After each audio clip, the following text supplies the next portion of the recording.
हम लोग मैथ में कर रहे थे प्रॉफिट लॉस। प्रॉफिट लॉस की हम लोगों ने एक क्लास देख ली है। हम लोग आज उसके आगे के क्वेश्चन को देखेंगे सेकेंड पार्ट में। ठीक है, पहली क्लास को आपने ज़्यादा से ज़्यादा लोगों में शेयर किया है और बहुत अच्छा रिस्पॉन्स आया है। सेकेंड क्लास में हम आपको प्रॉफिट लॉस का एक खास टाइप कवर करेंगे, जिसमें से पहला क्वेश्चन आपके सामने बोर्ड पे लिखा हुआ है, उसको देखेंगे, पहले बेसिक पे समझेंगे, फिर इसके बहुत अच्छे क्वेश्चन भी करेंगे।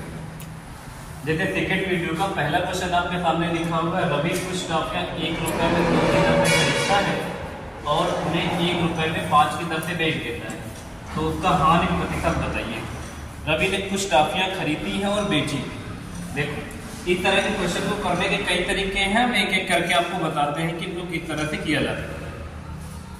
पहला तरीका तो देखो इसका ये है कि रवि ने पहले क्या किया है, 1 रुपए में 2 की दर से टॉफी खरीदी, तो आप लिख लो ऊपर 1 रुपए में 2 की दर से खरीदा है, और उसके बाद 1 रुपए में 5 की दर से बेच दिया है। 1 रुपए में 5 की दर से बेच दिया, ऊपर सीपी लिख लो और नीचे लिख लो एसपी।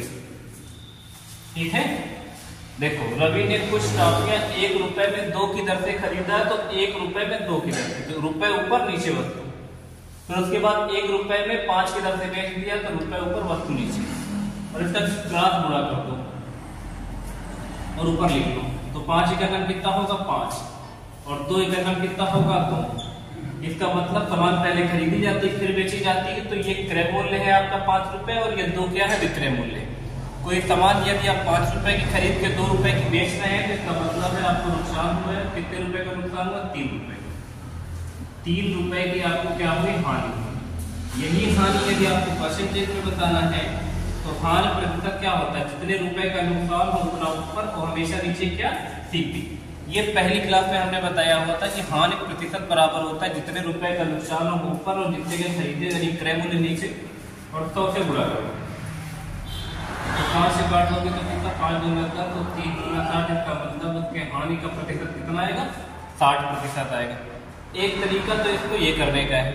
ठीक है, देखिए इस तरीके में ये सब याद रखना थोड़ा सा कठिन है, ये एक ट्रिक है, समझ लो, ये एक्चुअल में कॉन्सेप्ट नहीं है। आप रुपए ऊपर नीचे वस्तु, रुपए ऊपर वस्तु नीचे लिखे क्रॉस गुणा कर सकते हैं कि 5 का नाम 5 और 2 का नाम 2। 5 के समान आप 2 के देख रहे हो, 3 का नुकसान। परसेंटेज में हानि बताइए, तो 3 रुपए का नुकसान है, 5 पर है, तो 100 से गुणा करके आप नुकसान बता सकते हो कि रवि का नुकसान कितना है, यानी हानि कितना है, 60% है। लेकिन इसका अगर सही में तरीका देखें तो क्या होगा, जो आपको सीखना है इसको सीखेंगे हम सब। ठीक है, देखो उसने कुछ वस्तुएं खरीदी हैं, इधर रेट लिख दो। पहले खरीदी जाएगी तो पहले खरीदने वाला लिख दो, फिर बेची जाएगी तो बेचने वाला लिख दो। रवि ने कुछ टॉफियां 1 रुपए में, कितना रुपए खर्च हुआ, 1 रुपए में क्या मिला, 2 टॉफियां। वस्तु मतलब टॉफी, यहाँ टॉफी भी लिख सकते हो ना। 1 रुपए में 2 की दर से खरीद लिया। 1 रुपए में 2 की दर से खरीदा, तो यहाँ रुपए लिख लिया, यहाँ पे वस्तु लिख लिया, और उसने 1 रुपए में 5 की दर से बेच दिया, यानी 1 रुपए में 5, 1 रुपए में 5 बेच दिया। देखो रवि ने जब खरीदा था तो 1 रुपए की 2 टॉफियां खरीदा और बेच रहा है 1 रुपए की 5। लाभ और हानि तभी डिसाइड किया जा सकता है जब तक आपकी दोनों वस्तुएं क्या ना बराबर ना हो। जितनी वस्तुएं आपने खरीदी हैं, जब तक आप उन सभी को बेच नहीं दोगे तब तक आप ये डिसाइड नहीं कर पाओगे कि आपको नुकसान हुआ है या लाभ हुआ है। ठीक है, तो इसके लिए करना क्या होता है, वस्तु को बराबर करना होता है। तो ये वाला 5 से ऊपर गुणा कर दो और इस वाले 2 से नीचे गुणा कर दो, या कह दो ये दोनों का एलसीएम ले लो। 5 और 2 का 10 हो जाएगा, तो 2 पंचे 10 हो जाएगा, 5 दूना 10 हो जाएगा। और जो 5 यहाँ गुणा किया वही वाला 5 यहाँ गुणा करो, और जो 2 यहाँ गुणा किया वही वाला 2 यहाँ गुणा करो। अब देखेंगे 5 गुना 10 और 5 गुना 10 वस्तु बराबर हो गई। दोबारा समझेंगे इस चीज को। रवि ने 1 रुपए में 2 टॉफियां खरीदी, तो पहले रुपए इधर लिखा, 1 टॉफियां 2 खरीदी थी, 2 इधर लिखा। एक क्रय मूल्य जो खरीदा गया, 1 रुपए में 2 की रेट से खरीद लिया गया, और 1 रुपए में 5 की दर से बेच दिया गया। इसका मतलब 1 रुपए में 5 बेचा, तो मैंने रुपए यहाँ पे वस्तु यहाँ पे लिख दिया। लाभ और हानि का प्रतिशत आप तभी डिसाइड कर पाएंगे जब आपकी वस्तुएं बराबर हो। जितनी आपने खरीदी उतनी सबकी सब आप बेच दें, तभी आप डिसाइड कर पाओगे। तो ये दोनों क्या होना चाहिए, बराबर होना चाहिए वस्तुओं की संख्या। बराबर करने के लिए करना क्या होगा, चाहे तो आप एक 5 से ऊपर और एक वाले 2 से नीचे गुणा कर लो, या इन दोनों के एलसीएम ले लो। बात देखिए, एलसीएम लेंगे तो 10 आएगा, तो 2 को 5 से गुणा करना पड़ेगा, 5 को 2 से गुणा करना पड़ेगा, वही 5 यहाँ गुणा करना, वही 2 यहाँ गुणा करना है। अब देखो ये कितना हो जाएगा 5 और ये कितना हो जाएगा 2। इसका मतलब क्रय मूल्य देखो, पहले सामान खरीदी गई तो क्रय मूल्य 5 है और विक्रय मूल्य कितना है 2। 5 की सामान खरीद के 2 की बेच रहे हैं, इसका मतलब 3 रुपए का हुआ है क्या नुकसान, यानी हानि तुम्हें 3 रुपए की हुई है। और आपको हानि प्रतिशत में यदि बताना है तो हानि परसेंटेज बराबर होता है जितने रुपए का हानि उतना ऊपर और नीचे क्रय मूल्य यानी 50 और 100 से कर देंगे गुणा, तो परसेंटेज में हानि परसेंटेज पता चल जाएगी। 5 से गुणा करेंगे तो हो जाएगा, 5 से भाग कर देंगे तो हो जाएगा 20, तो 20 को 3 से गुणा करेंगे तो कितना हो जाएगा 60। तो इस प्रश्न का सही उत्तर कितना परसेंट आएगा, हानि परसेंटेज 60। तो आप इस बात को समझ रहे होंगे, ठीक है। अगला क्वेश्चन है सेकंड नंबर आपके सामने लिखा हुआ है, यदि मैं 10 रुपए में 11 वस्तुएं खरीद कर उन्हें 11 रुपए में 10 की दर से बेचता हूँ तो लाभ का प्रतिशत क्या है। ये बिल्कुल उसी तरह का क्वेश्चन है वस्तु वाला। देखो फिर से समझो इसको, जब तक आप समझ नहीं पाएंगे तब तक क्वेश्चन आगे बढ़ेगा। वस्तु और रुपए, पहले सामान खरीदेंगे तो आप इधर सीपी लिखिए, इधर लिखिए एसपी, ठीक है। यदि मैं 10 रुपए में 11 वस्तुएं, तो रुपए लिखिए 10, वस्तुएं कितनी 11। यदि मैं 10 रुपए में 11 वस्तुएं खरीद कर उन्हें 11 रुपए में 10 की दर, यानी 11 रुपए में 10 की दर। 10 की दर का मतलब ये है 11 रुपए तो 10 वस्तुएं बेच दूंगा। खरीदते समय जो ये रेट लिखा है ना 10 रुपए में 11 वस्तुएं खरीद कर, इसका ये मतलब कतई नहीं कि आप 10 रुपए की 11 खरीद के लाए हो। ये रेट है कि 10 रुपए में 11 वस्तुएं आप खरीद सकते हो और बेचने वाला रेट है 11 रुपए में आप 10 सामान बेच सकते हो। तो आपको लाभ का प्रतिशत बताना है, ठीक है। जैसे आप 1 रुपए की 2 टॉफी खरीदते हो तो आप 2 रुपए की 4 भी ले सकते हो, लेकिन 1 रुपए की 2 ये इसका रेट है, या 50 पैसे की ये इसका रेट है, ठीक है। तो यदि मैं 10 रुपए में 11 वस्तुएं 10 रुपए में 11 वस्तुएं खरीदता हूँ और 11 रुपए में 10 वस्तुएं बेचता हूँ, रेट के नीचे रुपए के नीचे रुपए, वस्तु के नीचे वस्तु। वस्तु बराबर करने का तरीका इस वाले 10 के ऊपर गुणा करेंगे, इस वाले 11 के नीचे गुणा करेंगे। ये 11 नीचे ना, ये वाला 10 ऊपर लेंगे। ये वाला 10 गुणा यहाँ भी करेगा और ये वाला 11 गुणा यहाँ भी करेगा। ये 10 यहाँ गुणा किया तो यहाँ भी करना होगा, यहाँ किया तो यहाँ भी करना होगा, ठीक है। अब यहाँ कितना हो जाएगा, यहाँ हो जाएगा 100 और यहाँ हो जाएगा 121। ये आपका क्रय मूल्य है, जो ऊपर लिखा हुआ क्या है सीपी, नीचे क्या है सीपी। तो जानते हैं कास्ट प्राइस और ये सेलिंग प्राइस। सामान 100 रुपए की आएगी, 121 रुपए की बिकी, का मतलब है हमें लाभ हुआ है। और कितने रुपए का लाभ हुआ है, 21 रुपए का लाभ हुआ है। और आपको बताना क्या है, लाभ प्रतिशत बताना है। लाभ प्रतिशत बराबर होता है जितने रुपए का लाभ हो उतना नीचे लिखना है और नीचे कितना लिखना है, सॉरी जितना लाभ होना उतना ऊपर लिखना है और नीचे लिखना है सीपी और गुणा कैसे करना है। तो 100 से 100 कट जाएगा तो यहाँ लाभ परसेंटेज कितना आ जाएगा, 21% लाभ आ जाएगा। बिल्कुल आसानी से ये क्वेश्चन लग गया है, सही। अगला क्वेश्चन देखेंगे 3 नंबर क्वेश्चन लिखा हुआ, एक व्यक्ति ने 34 रुपए में 8 की दर से संतरे खरीदे और उन्हें 57 रुपए में 12 की दर से बेचा, तो 45 रुपए का लाभ कमाने के लिए उसने कुल कितने संतरे बेचेंगे। क्वेश्चन वही है जो हमने पहला दूसरा क्वेश्चन देखा हुआ, तो उसमें केवल प्रॉफिट या लॉस का परसेंटेज बताना था। इस वाले में देखिए संतरों की संख्या बताई गई है कि हमने, सॉरी आपको लाभ बताया गया कि मैंने 45 रुपए का लाभ कमाया है, तो मैंने कितने संतरे खरीद के बेचे हैं उनकी संख्या बतानी है, ठीक है। इस क्वेश्चन को ध्यान से समझेंगे। एक तरफ तो पहले आप लिख लो संतरे और इस तरफ उनका रेट लिखो। पहले संतरे खरीदे गए हैं फिर बेचे गए। देखो एक व्यक्ति ने 34 रुपए में 8 की दर से संतरे खरीदे, इसका मतलब है 34 रुपए यदि आप खर्च कर रहे हो तो आपको मिलेंगे कितने संतरे, 8 संतरे। और बेचते समय आपने कहा कि यदि आप 57 रुपए हमको दोगे तो हम आपको कितने संतरे देंगे, 12, सही है। व्यक्ति ने खरीदा है 34 रुपए में 8 संतरे और बेचा है 57 रुपए में 12 संतरे। हमने बताया था कि आपको वस्तु बराबर करनी होती है, संतरों की संख्या बराबर करनी है। संतरों की संख्या बराबर कैसे होगी, इन दोनों के एलसीएम ले लो। जैसे हम इस 8 को 3 से गुणा कर दें और इस 12 को कर दें कितने से 200, क्योंकि 8 और 12 की गिनती हो जाएगा 24। यदि हम 8 को 3 से गुणा करते हैं और 12 को 2 से करते हैं तो 12 दूना 24 और 8 त्रिक 24 हो जाएगा। इस वाले 3 से इधर गुणा करना है और इस वाले 2 से इधर गुणा करना है। समझ गए बात को? आप ऐसा भी कर सकते थे कि ये वाला 12 ऊपर कर ले और ये वाला 8 नीचे कर ले, तब भी आप संतरों की संख्या बराबर कर सकते हैं, या दोनों के एलसीएम लेके बराबर करते हैं। जैसे 12 और 8 के एलसीएम 24 होगा तो 8 को 3 से गुणा करते 24 हो जाएगा, 12 को 2 से गुणा करते वही वाला 2 आगे और वही वाला 3 यहाँ रुपए में लाके गुणा कर देंगे। सही है, यहाँ पे संतरों की संख्या बराबर हो गई। अब आप इसका गुणा कर ले, 3 चौक 12 की 2 कैरी 1, 3 त्रिक का 2 10, यानी 102 रुपए के संतरे खरीदे गए थे और बेचा कितने के? 7 दूनी 14 की 4 कैरी आएगा 1, 5 दूनी 10 और 10 से 11, 114 रुपए खरीदा गया 102 रुपए का, बेचा गया कितना? 114 रुपए का। तो कितना रुपए का प्रॉफिट हुआ है? देखो 12 रुपए का लाभ हुआ है। लाभ कितना है? 12 रुपए। 12 रुपए का इस आदमी को लाभ तब हुआ है, समझेंगे इस बात को, 12 रुपए का लाभ पाने के लिए इसको कितने संतरे खरीदने बेचने पड़े? 8 तरीक कितना? 24।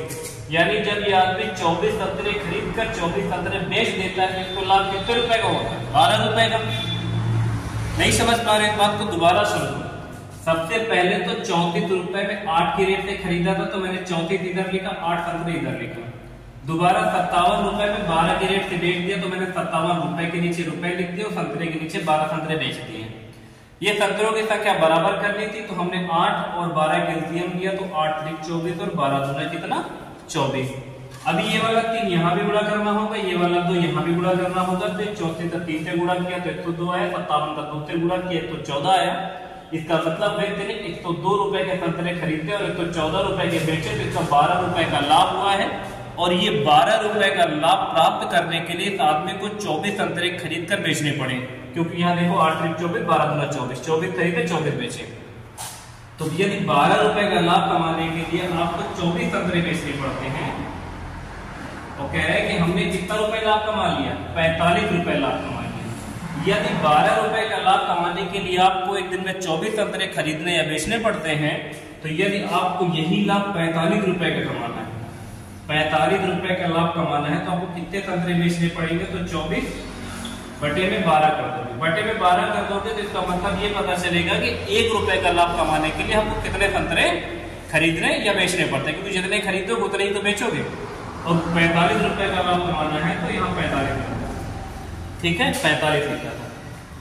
अगर आप इस 12 भाग कर दोगे 12 दूनी 24, इसका मतलब है यदि वो व्यक्ति 1 संतरा खरीद कर बेच देता ना, सॉरी 12 दूना 24, यहाँ 2 आता तो एक 2 का ये मतलब था कि 1 रुपए का लाभ कमाने के लिए उसको 2 संतरे खरीद कर बेचने पड़ते हैं, लेकिन उनको कितना रुपए का लाभ कमाना? हमको 45 रुपए का लाभ कमाना है। समझ गए इस बात को? देखो 12 रुपए का लाभ कमाने के लिए 24 संतरे खरीद कर बेचे गए तो आपको बताने के 45 रुपए का लाभ कमाने के लिए आपको कितने संतरे खरीद के बेचने होंगे। तो हमने 24 को जब 12 से भाग किया तो हमें ये पता चलेगा कि हमको 1 रुपए का लाभ कमाने के लिए कितने संतरे खरीद के बेचने पड़ेंगे। और 45 रुपए का लाभ कमाना तो 45 से गुणा कर दोगे, 12 से काटोगे तो 12 दूना 24, तो 45 गुना हो जाएगा 90। इसका मतलब है यदि मैं एक दिन में 90 संतरे खरीद कर बेच दिया हूँ तब जाके हमको 45 रुपए का लाभ प्राप्त हुआ है। तो आपका सही उत्तर कितना है? 90 संतरे बेचने पड़ेंगे। सही है। अगला क्वेश्चन देखेंगे 4 नंबर। ये क्वेश्चन बिल्कुल 3 नंबर की तरह है, इसको 3 नंबर वाला कम समझ में आया वो इसको ध्यान से देख लेगा तो बात वही, ठीक है। देखिए एक व्यक्ति ने 5 रुपए में 3 की दर से कुछ अंडे खरीदे और 12 रुपए में 5 की दर से बेच दिए। इस प्रकार उसे 143 रुपए का लाभ हुआ। तो बताइए कि उसने कितने अंडे खरीदे थे। एक तरफ लिख लेंगे देखो अंडे और एक तरफ लिख लेंगे रुपए, ठीक है। एक व्यक्ति ने 5 रुपए में 3 की दर से, तो 5 रुपए इधर लिखो, 3 अंडे इधर लिखो और खरीदे गए तो क्रय मूल्य इधर लिखो, ठीक है। एक व्यक्ति ने 5 रुपए में 3 की दर से अंडे खरीदे हैं और 12 रुपए में 5 की दर से बेच दिए हैं। 12 रुपए में 5 की दर से बेच दिए गए तो इस पे इधर लिखो। देखो एक व्यक्ति ने 5 रुपए इधर लिखा, 5 रुपए में 3 अंडे खरीदे और 12 रुपए में 5 बेचे। खरीदते समय रुपए और अंडे और बेचते समय रुपए और अंडे। अंडों की संख्या बराबर करनी है। इस वाले 5 से ऊपर गुणा, इस वाले 3 से नीचे गुणा, ये वाला जो 5 है इस 5 से यहाँ पे गुणा और इसी 3 से यहाँ पे। ठीक है, 5 से ऊपर गुणा किया तो यहाँ पे गुणा करना पड़ेगा, 3 से नीचे किया तो यहाँ भी करना होगा। इससे क्या होगा देखो, 5 से 15, 5 से 15, जितने अंडे खरीदे गए उतने अंडे गिर गए, मतलब बिक गए, गिर नहीं गए ना, बिक गए। तो यहाँ कितना हो जाएगा, 5 बच्चे 25 और यहाँ कितना हो जाएगा 12 से 36, यानी 25 रुपए के खरीदेगा और 36 रुपए के बेचेगा। तो 25 5 30 और 6 5 11, यानी कितने रुपए का लाभ हुआ, 11 रुपए का लाभ हुआ एक आदमी को। और 11 रुपए का लाभ एक आदमी को तब हुआ जब उसने कितना 5 से 15 अंडे खरीद के 15 के 15 जब उसने बेच लिए हैं, तब जाके लाभ हुआ 11 रुपए। इसका मतलब है कि 11 रुपए का लाभ कमाने के लिए आदमी को कितने अंडे खरीद के बेचने पड़ते हैं, 15 अंडे। जब आदमी 15 अंडे खरीद के बेच देता तो उसको लाभ होता है 11 रुपए का, या यूं कह दो कि 11 रुपए का लाभ कमाने के लिए 15 अंडे खरीद के बेचने पड़ते हैं। और कह रहा है कि मैंने 143 रुपए का लाभ कमाया हुआ है, तो बताइए कि हमने कितने अंडे खरीदे थे। जब आपने 11 रुपए का लाभ पाया हुआ है तो उसने 15 अंडा खरीदे थे। अब इसको लाभ मिल गए 143 रुपए का, 143 दिए ना, 143 रुपए का अगर लाभ कमाना है तो कितने अंडे खरीदे रहे होंगे, तो लिखो 15 बटे में लिखो 11 और गुणा कर लो 143। सही है, ये तो करना पड़ेगा। 11 से काटोगे तो 11 से 33 और 11 चौको 44, 15 से गुणा कर दो तो 15 चौको 60, कैरी बचेगा 6, 15 से 45 तो 45 50 और 51। सही है, 15 चौको 60 तो आ जाएगा कितना, अच्छा ठीक है 11 का नाम 11, वही तो बोलते हैं कहां 11 का नाम 11 और 11 से 33, तो 15 से कितना होगा, 15 से 45 क्या होगा 5, कैरी बचेगा कितना 4 और 11 का नाम 11 और 4 कितना, गलत हो गया है क्या ये बात, 15 का नाम 15, अच्छा 15 से 45, हाँ ठीक है वही तो बोल रहे हैं कहाँ गलत हो गया, 15 से 45 की 5 कैरी बचेगा 4 और 15 का नाम 15 4 19, 195 अंडे। यदि वो आदमी 195 अंडे खरीद कर 195 बेचेगा तब जाके उसे कितना लाभ होगा, 143 रुपए। दोबारा इसको फिर से समझा रहे हैं, देखो एक व्यक्ति है उसने 5 रुपए में 3 की दर से, यानी 5 रुपए में 3 की दर से अंडे खरीदे और 12 रुपए में 5 की दर से बेच दिए। अंडों की संख्या बराबर करना था तो 5 से ऊपर गुणा किया, इस वाले 3 से नीचे गुणा कर लिया, यही 5 यहाँ पे गुणा किया, यही 3 यहाँ पे गुणा किया, तो 5 बचे 25 और 12 से 36, इसका मतलब 25 रुपए के अंडे खरीद के 36 रुपए के बेचे गए, तो 11 रुपए का लाभ हुआ। 11 रुपए का लाभ हमें तब हुआ है जब हमने 5 से 15 अंडे खरीदे थे और 15 बेचे हैं। तो 11 रुपए का लाभ पाने के लिए व्यक्ति को 15 अंडे खरीद के बेचने पड़ते हैं, तो 143 रुपए का लाभ पाने के लिए उसे कितने अंडे खरीद के बेचने होंगे, तो 15 बटे में 11 गुणे में 143, 11 से काटोगे तो 11 का नाम 11, 11 से 33 और 15 से गुणा कर देंगे, 15 से 45 5 कैरी आएगा 4, 15 का नाम 15 4 19, यानी 195 अंडे उसने खरीद के बेचे होंगे, तब जाके उसको 143 रुपए का लाभ प्राप्त हुआ है। ठीक है, अगला क्वेश्चन देखेंगे हम लोग 5वां नंबर। लिखा हुआ एक फल विक्रेता ने 25 रुपए में 26 के भाव से कुछ संतरे खरीदे और 26 रुपए में 25 के भाव से बेच दिए हैं, तो उसका लाभ प्रतिशत क्या है। प्रॉफिट परसेंटेज आपको बताना है यहाँ पे। तो एक तरफ पहले आप संतरों की संख्या लिखेंगे और एक तरफ उनके रुपए लिखेंगे। पहले सामान खरीदा जाएगा तो आप क्रय मूल्य लिखेंगे पहले, फिर नीचे लिखेंगे विक्रय मूल्य। खरीदते समय आज मैंने देखो 25 रुपए में 26 के भाव थे, इसका मतलब यदि आप 25 रुपए खर्च कर रहे हैं तो आप 26 संतरे ले रहे हैं। 25 रुपए में 26 के रेट से खरीदे हैं जैसे अभी तक करते थे, और उसके बाद उसने 26 रुपए में 25 के रेट में बेच दिए। 26 रुपए में 25 के भाव से क्या कर दिए, बेच दिए। अभी देखो जब उसने खरीदे थे तो 25 रुपए में 26 के रेट से खरीदा और बेचा तो 26 रुपए में 25 के रेट से बेचा है। ये वस्तुएं बराबर करनी होंगी, तो वस्तुएं यानी संतरे की संख्या बराबर कैसे करेंगे, तो 25 के ऊपर गुणा करेंगे और यही 25 जो है इसे यहाँ पे गुणा करेंगे। यही करते हुए आ रहे हैं हम लोग, और इस 26 से नीचे गुणा करेंगे तो इस वाले 26 से यहाँ भी गुणा करना।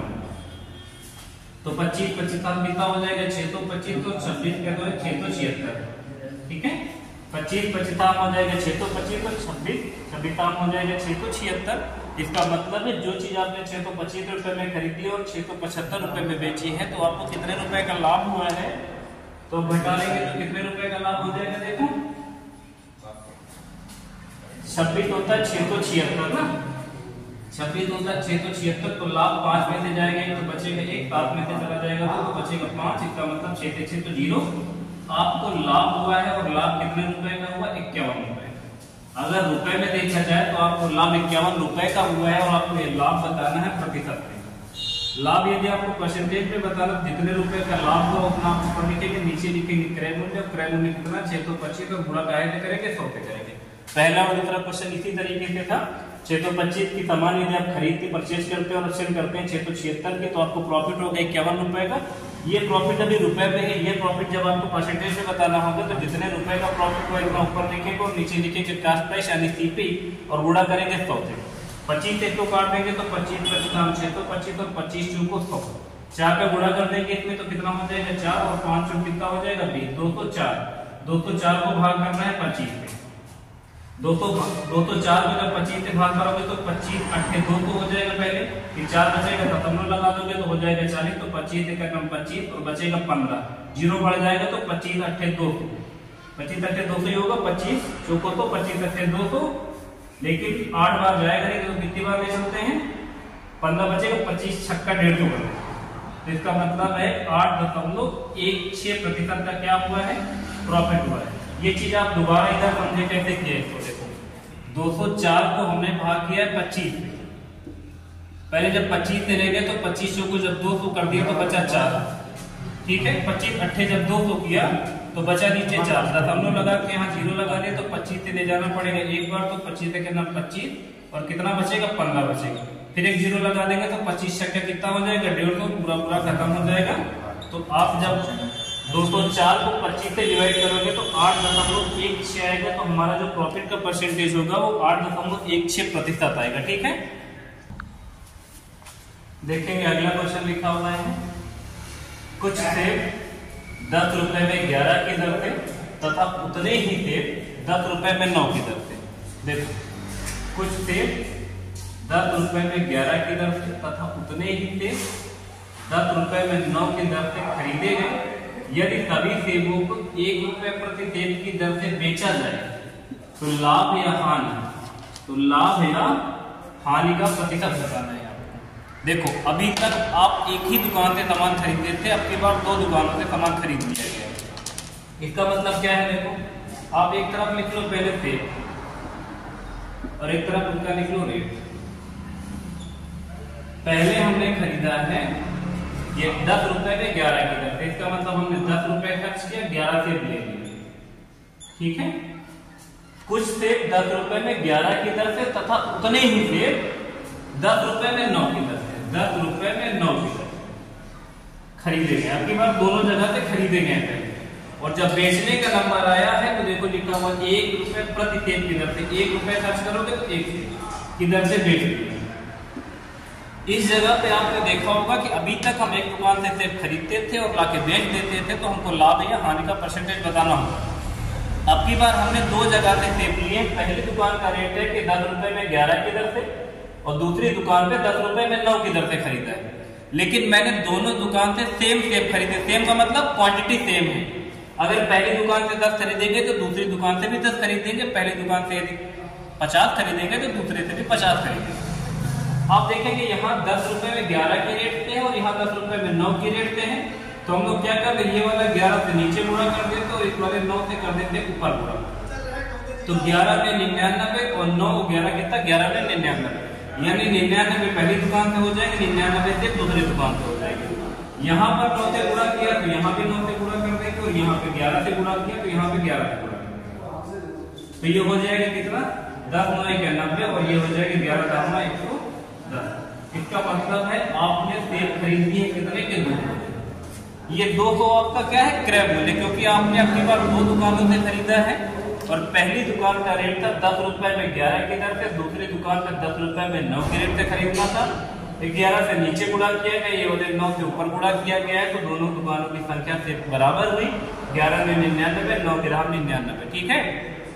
ये 9 से यहाँ गुणा किया तो 10 9 90, पहली दुकान से हमने 90 रुपए के सेब खरीदे। 11 दाम 110, दूसरी दुकान से मैंने 110 रुपए के सेब खरीदे। टोटल हमने 200 रुपए के सेब खरीद लिए। बेचने का नंबर आया तो मैंने 1 रुपए का एक सेब बेचा हुआ है। हमने खरीदे कितने? 99 एक दुकान से, 99 एक दुकान से, इसका मतलब हमारे टोटल सेब हो गया 198। भाई 99 एक दुकान से, 99 एक दुकान है, तो टोटल सेबों की संख्या कितनी हो गई? 198। तो एक सेब 1 रुपए का बेचोगे तो 198 सेब कितने के बेचोगे? 198, क्योंकि यहाँ सेबों की संख्या बराबर करोगे ना भाई। 99 यहाँ से लियो, 99 यहाँ तक, टोटल सेब कितने हो गए? 198। और एक सेब 1 रुपए का, 198 कितने? 198 रुपए बेचोगे। 1 रुपए एक इधर से बेचा गया है, तो 198 से इधर गुणा किया तो 198 से इधर गुणा कर देंगे, तो आपने बेच दिया 198। अब आप ये बताइए, आपने कोई सामान 200 रुपए की खरीदी तो ये आपका क्रय मूल्य, और आपने इसको बेच दिया कितने का? 198 का। 200 की सामान खरीद के आपने यदि 198 रुपए के बेचा है, तो जाहिर सी बात है आपको नुकसान हुआ है, और नुकसान कितने रुपए का हुआ है? 2 रुपए को आपको हानि हो गई। 2 रुपए की हानि हो गई है, तो आपको हानि ये चीज परसेंटेज में बताना है। तो हानि प्रतिशत बराबर क्या होगा? देखो, हानि प्रतिशत बराबर जितने रुपए का हानि हुआ है, तो ऊपर लिखेंगे और नीचे कितना लिखेंगे? सीपी। सीपी कितना है? सीपी है 200 रुपए, ठीक है। सीपी 200 रुपए है। आप ये 00 से 00 काट देंगे, 2 से ये वाला 2 काट देंगे, तो इसको नुकसान हुआ है कितने प्रतिशत का? 1% की इसको हानि हुई है। तो हानि परसेंटेज आपको बताना था, तो हानि कितना हो जाएगा? 1% का हो जाएगा, ठीक है। देखेंगे अगला क्वेश्चन आपके सामने लिखा हुआ है।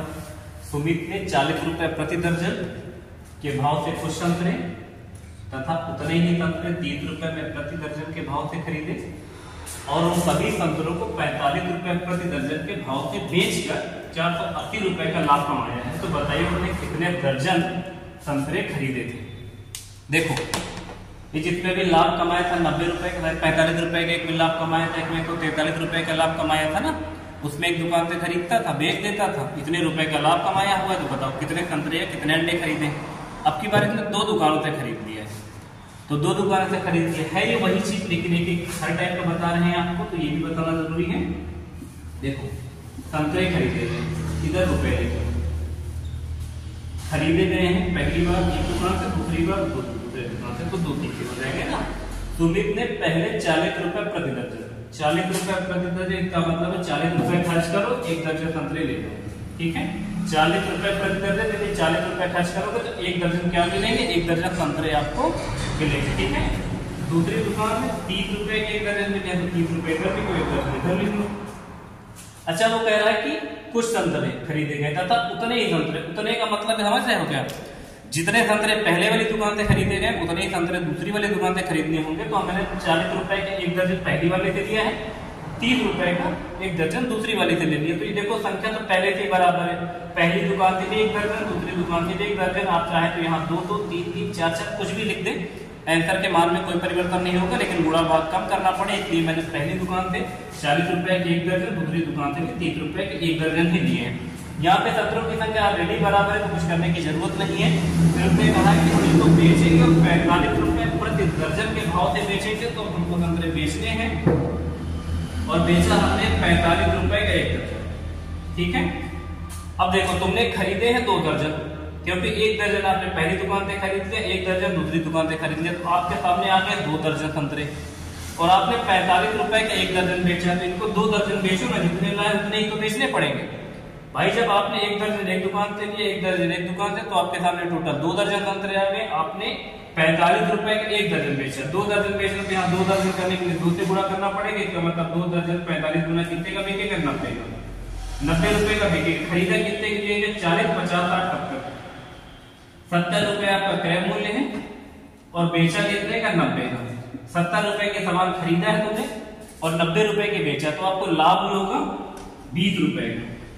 20 रुपए का क्या होगा? लाभ। और 20 रुपए का ये लाभ आपको तब हुआ है जब आपने 2 दर्जन संतरे खरीद कर बेच लिए, और कह रहा है कि हमने 480 रुपए का लाभ कमा लिया है, तो बताइए कितने दर्जन संतरे हमने खरीदे हुए। यदि आपको 20 रुपए का लाभ कहां पे लिख दीजिए, लिखते हैं इस जगह 20 रुपए का जब लाभ कमाना था तो आपने कितने दर्जन रुपए खरीदे थे? संतरे 2 दर्जन ना। इस जगह पे 20 रुपए का लाभ के लिए आपको 2 दर्जन संतरे खरीद कर बेचने पड़े थे, और आपने लाभ कमाया है कितने रुपए का? 480 रुपए का। 480 रुपए का लाभ कमाने के लिए आपको कितने दर्जन संतरे खरीद के बेचने पड़ेंगे? तो 2/20 और गुणे में 480। 0 से 0 कट जाएगा, 2 से 2 कट जाएगा। इसका मतलब है यदि आप 48 दर्जन संतरे खरीद कर बेच लेंगे तो आपको लाभ के तौर पे कितना रुपए प्राप्त हो जाएगा?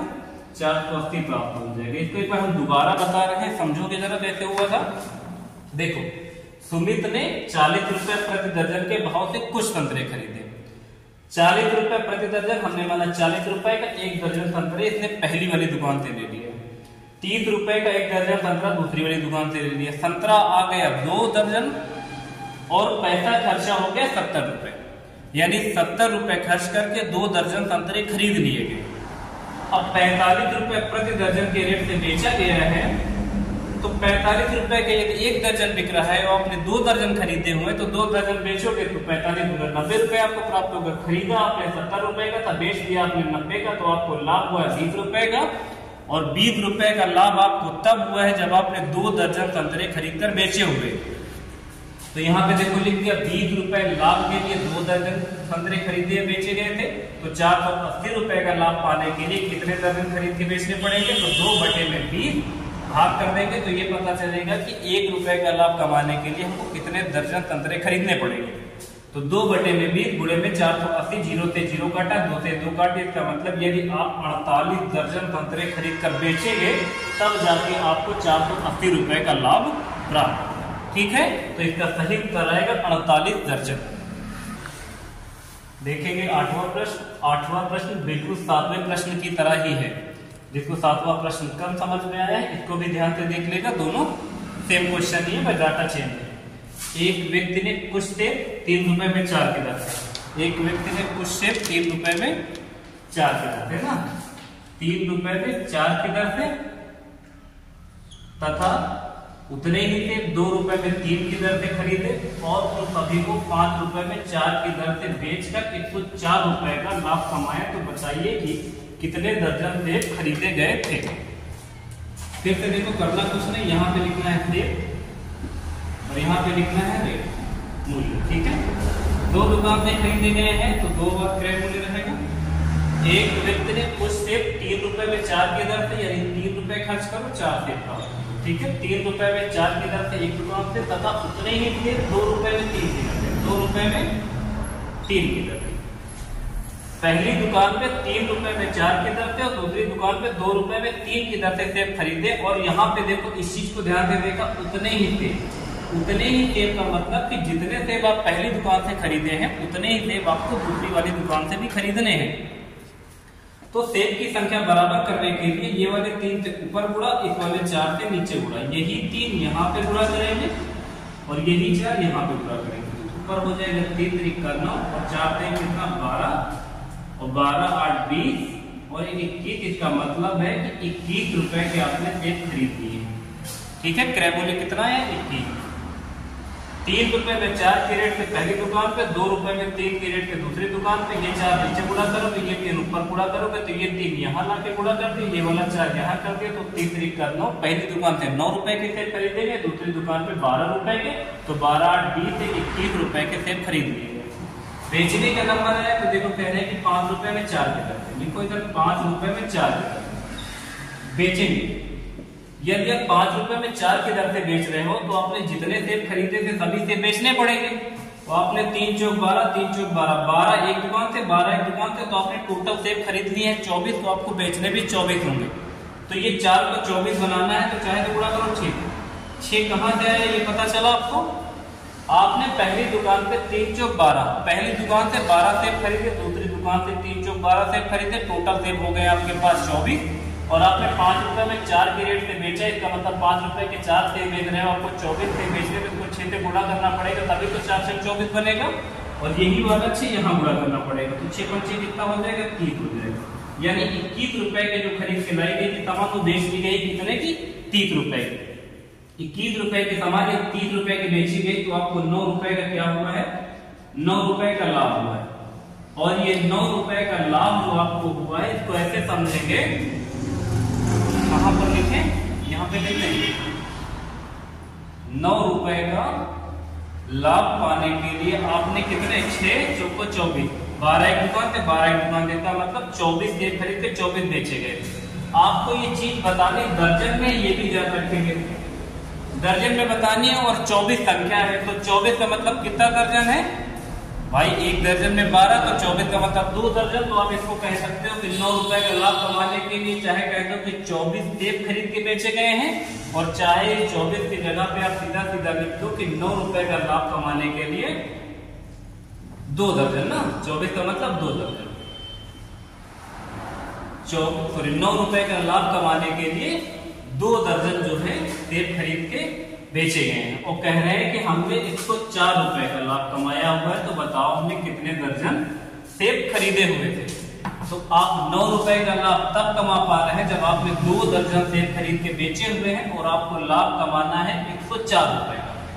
तो 104 रुपए के लाभ के लिए आप क्या करेंगे, 2/9 गुणे में 104, 9 से काटने के 9 इधर 9, गलत हो गया क्या ये, 9 रुपए के तो लाभ हुआ है, दशमलव में जाएगा क्या ये, 104, 9 का 9, तो बचेगा कितना, 1 और 9 दूनी 18, ज्यादा हो जाएगा, कहीं पे गलत है क्या, 3 चौक 12, 3 चौक 12, 6 चौक 24, तो यहाँ 5 7 का 30, 21 रुपए की सामान 30 रुपए की बेच ले, तो 21 9 ही तो 30 होगा, कि गलत हो गया है। 104 रुपए का क्या करना है, 3 3 का 9, और अच्छा ठीक है, गलत जानते हो कहां हो गया है, इस जगह पे थोड़ा सा गलत है, इसको सही करना पड़ेगा। ये 12 नहीं होगा, 8 होगा, और ये 3 3 का 9 होगा, अब सही होगा, 8 8 16, यहाँ पे 17 रुपए होगा ना, 17 की सामान बिकी कितने की, 30, यही तो गलत हो गया था। तो कितने का फर्क है कि 10 में से जाएगा 3, 7, तो यहाँ बचेगा 3, 2 में से 1 जाएगा, तो बचेगा 13 रुपए का लाभ। जहाँ पे 9 था उस जगह 13 करना पड़ेगा ना, गलत हो गया, इस जगह पे 13 करो। 13 रुपए का लाभ कमाने के लिए 2 दर्जन खरीद के बेचे गए हैं, तो यहाँ पे 9 की जगह 13 करो, तो 13 8 कितना हो जाएगा, 104, तो 8 दूनी कितना हो जाएगा, 16 हो जाएगा। इसका सही उत्तर कितना आएगा, 16 दर्जन। एक बार हम दोबारा बता रहे हैं, आप इसको समझ लो, गलत कहाँ हुआ था। देखो, एक व्यक्ति ने कुछ सेब 3 रुपए में 4 की दर से तथा उतने ही सेब 2 रुपए में 3 की दर से खरीदे हैं, और सभी सेबों को 5 रुपए में 4 की दर से बेचकर इसको 4 रुपए का लाभ कमाया है। तो बताइए उसने कितने दर्जन सेब खरीदे थे। तो पहले देखो, 3 रुपए में 4 के रेट से खरीदा है, तो 3 रुपए में 4 के रेट से खरीदा था, तो यहाँ 3 लिखा, यहाँ लिख दिया 4। और फिर दूसरी दुकान पे 2 रुपए में 3 की रेट से खरीदा था, तो यहाँ 2 लिख दिया, यहाँ लिख दिया 3। उतने ही सेब खरीदे थे, इसलिए ये वाला 4 नीचे गुणा किया था, ये वाला 3 ऊपर गुणा किया था, तो ये 3 यहाँ लाओगे तो 3 3 का 9 हो जाएगा, ये वाला 4 यहाँ लाओगे तो 4 दूना 8 हो जाएगा, जो गलती से गलत हो गए थे, इसी वजह से कट नहीं जाता।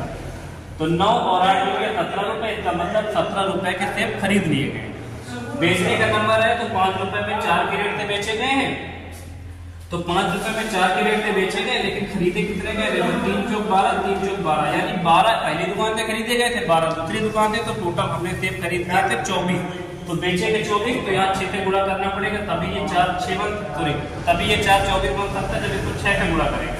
वही वाला 6 यहाँ पे गुणा करेंगे तो 6 5 हो जाएगा 30। इसका मतलब आपने 17 रुपए के सेब खरीदे हैं और 30 रुपए के बेचे, तो आपको लाभ हुआ 13 रुपए का। और ये 13 रुपए का लाभ आपको तब मिला है जब आपने 24 संतरे 24 सेब खरीद के बेच लिए। तो 13 रुपए का लाभ कमाने के लिए आप चाहे यहाँ 24 सेब लिखते, चाहे 2 दर्जन लिखते, क्योंकि 24 सेब का मतलब है 2 दर्जन। तो 13 रुपए का लाभ कमाने के लिए 2 दर्जन सेब खरीद के बेचे गए। आपको 104 रुपए का लाभ कमाना, तो 2 बटे में कितना 13 और गुणे में 104, 13 104, 8 दूनी कितना 16। इसका मतलब यदि आपने 16 दर्जन सेब खरीद के बेचे होते तो आपको 104 रुपए का लाभ आसानी से प्राप्त हो जाता। ठीक है, अगला क्वेश्चन देखेंगे आपके सामने 9 नंबर लिखा हुआ, एक आदमी किसी वस्तु को 10% के लाभ पर बेचता है।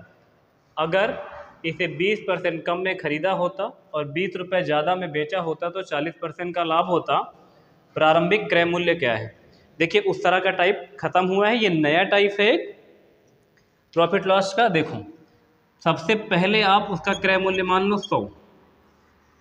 ठीक है, एक आदमी किसी वस्तु को 10% के लाभ पर बेचता है। यदि उसका क्रय मूल्य हमने सबसे पहले 100 मान लिया है, कह रहे हैं कि 10% के लाभ पर बेचा है, तो अगर 100 रुपये उसका क्रय मूल्य है, 10% के लाभ पर बेचा जाएगा तो कितने का बिकेगा? 110 रुपये का बिकेगा। 110 रुपये का, यही तो होगा। हमने 100% माना हुआ है, 10% बढ़ा दिया तो कितना हो गया? 110। एक आदमी किसी वस्तु को 10% के लाभ पर बेचता है, तो 100 की समान थी, 10% के लाभ पर बेचेगा तो 110 का बिक जाएगा। कह रहा है यदि उसे 20% कम में खरीदा होता, पहले इसने खरीदा है 100 का, 20% कम में खरीदा होता, इसका मतलब 100 में 20 कम करोगे, इसका मतलब कितने का खरीदा होता? 80 का खरीदा होता। तो दूसरी बार का क्रय मूल्य कितना होता? 80 यूनिट में होता। 20% कम में खरीदा होता और 20 रुपये ज़्यादा में। इस चीज़ को भी रोक लो क्योंकि ये रुपए में है ना, इसको भी रोक के रखो।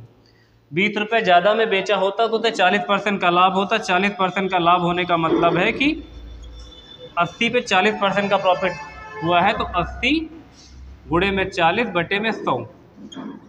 जीरो से दोनों जीरो काट दोगे, इसका मतलब 32 बढ़ा देना है। तो 32 इसमें क्या करो? जोड़ दो, क्योंकि 80 का 40% निकालोगे तो कितना आ जाएगा? 32 आ जाएगा। तो जोड़ दो तो कितना हो जाएगा? यहाँ पे देखो 2 हो जाएगा और यहाँ पे कितना हो जाएगा? 8 9 10 11, 112 का। अब समझो बात, एक आदमी किसी वस्तु को 10% के लाभ पर बेचता है। पहले हमने क्रय मूल्य 100 माना था, 10% के लाभ पर बेचने का मतलब 110 रुपये का बिक गए हैं। 20% कम में खरीदा होता, पहले 100 का खरीदा, 20% कम में खरीदा होता, दूसरी बार क्रय मूल्य हो जाता 80, जो कि पहले क्रय मूल्य 100 था, अब कितना हो जाएगा? 80 हो जाएगा। सही है। अभी देखो पहले 10% के लाभ पे बेचता था तो 110 रुपये का बिकता था, अब 40% के लाभ पे बेच रहा है तो 40% निकालोगे 80 का तो 32 आ जाएगा, इसमें जोड़ देंगे तो हो जाएगा 112 का, इसका मतलब 112 का बिक रहा है। अब आप यहाँ देखो कितना बढ़ा है? 2 रुपये। ये जो 2 यूनिट में बढ़ा, ये 2 कितने के बराबर है? 20 रुपये ज़्यादा है। ये जो 2 है ये कितने के बराबर है? 20 के बराबर है, क्योंकि 2 रुपये ज़्यादा का बेचा गया। तो 2 बराबर 20 के, तो आप 100 कर देंगे तो आंसर आ जाएगा, क्योंकि क्रय मूल्य कितना था प्रारंभ में? 100 यूनिट था। 2 यूनिट की वैल्यू यदि 20 के बराबर है और पहले प्रारंभिक क्रय मूल्य पूछा गया तो 100 यूनिट की वैल्यू बतानी है, तो यहाँ पे लिखेंगे 20 और बटे में कितना 2 और गुणा काहे से कर लेंगे? 100 से। ये 2 से काट देंगे, यहाँ हो जाएगा 10 और गुणा कर देंगे तो कितना आ जाएगा? 1000। इसका मतलब है कि वस्तु का प्रारंभिक क्रय मूल्य कितना आ जाएगा? 1000 रुपये आ जाएगा। सही है।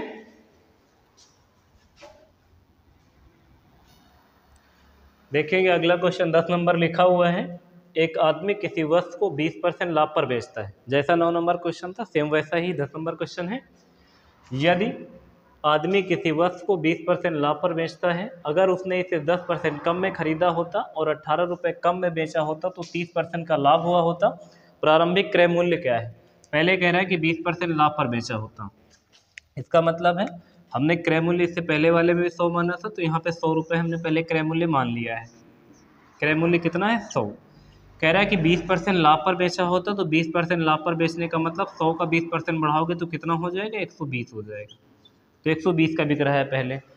कह रहा है कि 10% कम में खरीदा होता, इसका मतलब 10% कम में खरीदा होने का मतलब कितने का खरीदा जाएगा? 90 का खरीदा जाएगा। ठीक है, तो यहाँ पे 90 क्रय मूल्य दोबारा का। पहले 100 रुपये का खरीदा गया था, 20% लाभ पे बेचा गया, 120 का बिका होता। कह रहे हैं 10% कम में खरीदा होता, तो 10% कम में खरीदा होता तो पहले 100 का था, उससे 10% कम कर देंगे तो 90 का खरीदा गया। कह रहे हैं 18 रुपये कम में बेचा होता, ये जो 18 रुपये इसको भी रोक दो। 10% कम में खरीदा होता, 18 रुपये कम में बेचा होता तो 30% का लाभ होता, तो 30% का लाभ लीजिए इस पर। 90 का 30% निकालोगे 27 आएगा। कितना आएगा? 27 आएगा, जो इसमें जोड़ना है। 90 का 27 पर 30% निकालना, तो 30 बटे 100 जीरो से जीरो दोनों कट जाएंगे तो 9 तरीक कितना आ जाएगा 27। तो 90 में 27 जोड़ोगे 90 10 कितना हो जाएगा 117 हो जाएगा 117। यानी पहले देखो कितने का बिक रहा था 120 का सामान बिक रहा था, अब कितने का बिक रहा है 117 का। इसका मतलब कितने रुपए का डिफरेंस है 3 रुपए का। जो ये 3 यूनिट में डिफरेंस है वो कितने के बराबर है, यही 18 के बराबर है। तो 3 यूनिट की जो वैल्यू है वो 18 के बराबर है। आपको क्रय मूल्य पहले वाला बताना और पहले वाला क्रय मूल्य कितना यूनिट है 100 यूनिट है। 3 यूनिट की वैल्यू 18 के बराबर, तो 100 यूनिट की वैल्यू कितनी हो जाएगी 18 बटे में 3 गुणे में 100।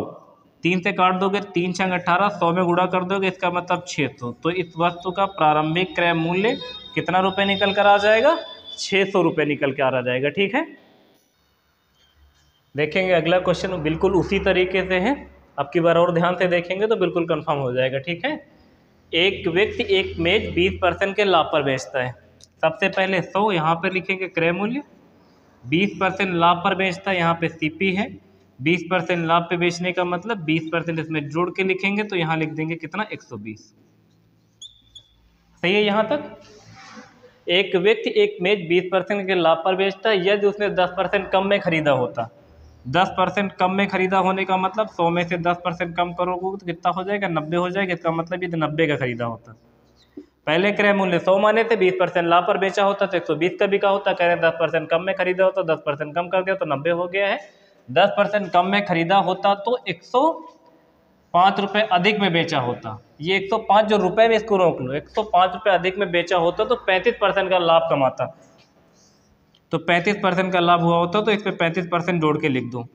35% जोड़ के लिखना, 90 का निकालना है 35%, तो यहाँ लिखो 90 गुणे में लिखो 35 बटे में लिखो 100 और जीरो से ये जीरो काट दो। 9 बचे 45 की 5 हासिल आ जाएगा 4, 9 त्रिक 27, 28 29 31, 3 तो 15, 10 से भाग कर दोगे तो 3.1 आ जाएगा। 90 का 35% हो जाएगा 31.1। 31.1 इसमें जोड़ दो तो 90 में जब 31.5 जोड़ोगे तो कितना हो जाएगा 90 10 121.5। 121.5 पहले बिक रही थी सामान 120 रुपये की, अब बिक रही 121.5 की। तो कितना बढ़ा है 1.5 यूनिट। यही 1.5 यूनिट कितने के बराबर 105 रुपये की। इस तरह का हम तीसरा क्वेश्चन कर रहे हैं। आपको ये बात तो समझ में आ ही गई होगी कि 1.5 यूनिट की वैल्यू 105 के बराबर है।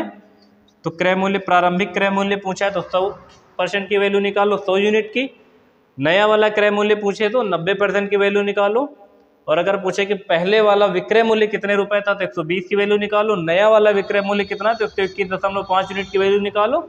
लेकिन हमेशा प्रारंभिक क्रय मूल्य पूछता है तो 100 यूनिट की वैल्यू ही निकालनी पड़ रही। ठीक है, वो नया वाला क्रय मूल्य पूछता तो हमको जहाँ 100 लिख रहे हैं इस जगह 90 यूनिट की वैल्यू निकालनी पड़ जाती। सही है। तो यदि 1.5 यूनिट की वैल्यू 105 के बराबर, तो 100 यूनिट की वैल्यू जानने के लिए 105 बटे में 1.5 गुणे में करोगे 100।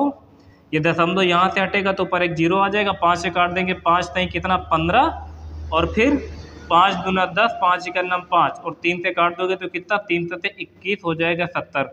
70 गुणे में 100 तो कितना आ जाएगा 7000। इसका मतलब है सामान का प्रारंभिक क्रय मूल्य कितना रुपये आ जाएगा 7000 रुपये आ जाएगा। सही है। देखेंगे अगला क्वेश्चन है और ये प्रॉफिट लॉस का भी एक टाइप है। ये भी बहुत आसान सा है तो इसके भी 2 क्वेश्चन देख लेते हैं। इससे पहले वाला जो टाइप बताया तो उसके हमने 3 क्वेश्चन बताए हैं। आप किसी भी बुक से उस तरह के क्वेश्चन बनाएंगे तो आपसे आसानी से बन जाएगा। ठीक है, लिखा हुआ है यदि 16 मेजों का लागत मूल्य 12 मेजों के विक्रय मूल्य के बराबर है तो लाभ का प्रतिशत क्या है। 16 मेजों का क्रय मूल्य यानी सीपी, 16 मेजों का क्रय मूल्य, तो लिख लीजिए 16 मेजों का क्रय मूल्य 12 मेजों के विक्रय मूल्य के बराबर है। तो आप इसको ऐसे लिख लो 16 सीपी 12 एसपी के बराबर है। 16 मेजों का क्रय मूल्य तो लिख लिया 16 सीपी और 12 एसपी क्या है आपस में बराबर है। तो यहाँ से सीपी और एसपी की वैल्यू निकल जाएगी, सीपी बटे में एसपी। तो सीपी की वैल्यू कितनी 12 और एसपी की वैल्यू कितनी 16। आप कोई सामान 12 की लाया और 16 की बेच रहे हो तो जाहिर सी बात है 12 की ला के 16 की बेच रहे हो तो लाभ होगा। और लाभ कितने का होगा 4 रुपये का। 4 रुपये का क्या होगा लाभ होगा। और आपको ये लाभ बताना है प्रतिशत में ना, तो ये लाभ प्रतिशत में बताना है तो परसेंटेज में लाभ कन्वर्ट करने का फार्मूला हमने पहली क्लास में बताया। 4 रुपये का लाभ वो ऊपर लिखेंगे, नीचे लिखेंगे क्या हमेशा नीचे हमेशा लाभ और हानि निकालते समय हमेशा नीचे सीपी लिखना होता है, और गुणे में क्या करेंगे 100 में। 4 से काट देंगे तो 4 3 हो जाएगा 12, 3 से काट देंगे तो कितना हो जाएगा, 100 को 3 से भाग करते तो हो जाता है 3 3 9, 3 3 9, 33 सही 1/3%। तो इसका सही उत्तर कितना आया है, 33 सही 1/3% लाभ। सही है। देखेंगे अगला क्वेश्चन है आपके सामने 13 नंबर, लिखा हुआ 12 पेनों का विक्रय मूल्य 20 पेनों के लागत मूल्य के बराबर है, तो लाभ का प्रतिशत क्या है। बस याद ये रखना है कि लिखा क्या है, देखो 12 पेनों का विक्रय मूल्य, तो 12 पेनों का विक्रय मूल्य यानी एसपी, 12 पेनों का विक्रय मूल्य 20 पेनों के लागत मूल्य का मतलब क्रय मूल्य। 12 पेनों का विक्रय मूल्य 20 पेनों के लागत मूल्य के बराबर है, तो आप यहाँ लिख देंगे एसपी और बटे में सीपी। तो एसपी आपके सामने कितना है 20 है, और सीपी आपके सामने कितना है 12 है। आप कोई सामान 12 रुपए की लाए हो और 20 रुपए की बेच रहे हो, इतना याद रखना, कभी सीपी ऊपर आ जाएगा कभी नीचे आ जाएगा, ठीक है। 12 रुपए की सामान ला के 20 की बेच रहे हो, तो इसका मतलब है कि आपका तो लाभ हुआ है, और लाभ कितने रुपए का, 8 रुपए का। यही लाभ जो है आपको परसेंटेज में बताना है, तो लाभ प्रतिशत बराबर बता देंगे, जितने रुपए का लाभ हुआ उतना ऊपर, और नीचे सीपी, और गुणा काहे से कर देंगे 100 से। 4 से काट देंगे 4 दूना 8 और 4 3 12, तो हो जाएगा 200/3, और 200/3 को सॉल्व करते तो कितना आ जाता है, 3 छंग 18, 3 छंग 18, 19 20, 66 सही 2/3% का क्या होगा, लाभ होगा। तो इस प्रश्न का उत्तर कितना आ जाएगा, 66 सही 2/3% आ जाएगा। ठीक है, आज के लिए फिलहाल इतना ही रखते हैं। वीडियो से अगर आपको कुछ सीखने को मिला है और पढ़ाने का तरीका आपको सही लग रहा है, तो वीडियो को लाइक शेयर और सब्सक्राइब करना बिल्कुल ना भूलें, और अपने दोस्तों में शेयर करते रहें, और कमेंट करके बताएं कि आपने इस वीडियो से क्या सीखा है और हमारे पढ़ाने का तरीका कैसा है। ठीक है, फिर आज के लिए इतना ही। Thank you.